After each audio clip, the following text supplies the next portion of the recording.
My name is David Weeks, and I'm tackling this week's question in video form. So the question this week is regarding the use of social networking to influence education. This is a very interesting area to investigate, as social networking is one of the largest ways in which the world connects. Statista, which is a statistics and data company, investigated social networking usage worldwide and found that over 1.4 billion users access some form of social networking platform. These range from the clear-cut leader of Facebook at 1.2 billion down through the other subsequent platforms, including Qzone, which was second, followed by Google+, LinkedIn, Twitter, Tumblr, and so on. With these numbers in mind, it's certain that there must be some benefit to integrating social networks into the educational process, and certainly there are some other considerations that might be construed as negative.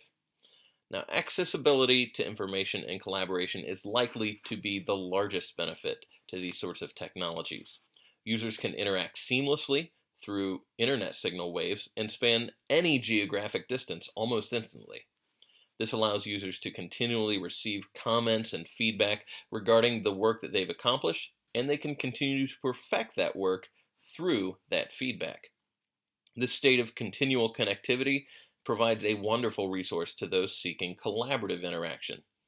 Rennie and Morrison, in 2013, with their e-learning and social networking handbook, state that shared community spaces and intergroup communications are a massive part of what excites young people and therefore should contribute to users' persistence and motivation to learn.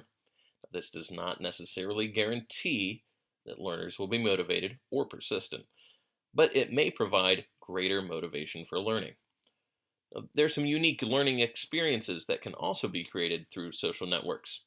See, access to particular societal figures was limited even 10 years ago, but now we can simply tweet the president, or like our congressman, or a societal figure, or really any other figure of some importance, and responses are really not all that uncommon.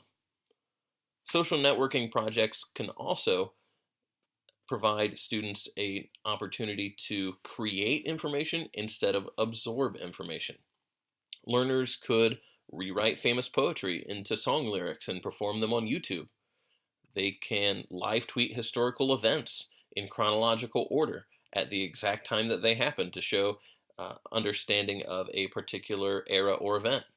Students can share presentations of mathematical processes through screencasting with peers to allow them access to those things on Instagram.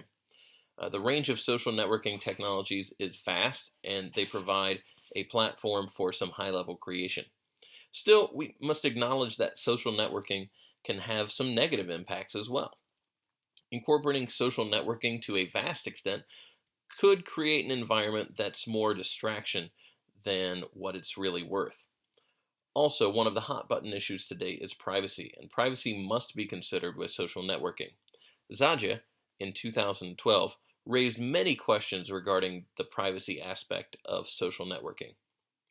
He asks, how private is the information that users place on social networking? Who has access to the information, and what's it used for?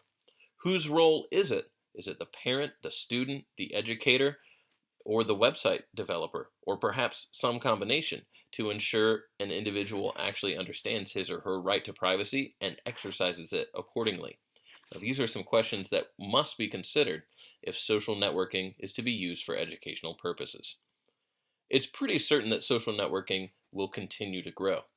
The desire for one to be accepted and to create friendships will persist, but it's our choice as educators whether we'll harness these relationships for educational benefit or whether we will remain in our current state. Thanks for watching.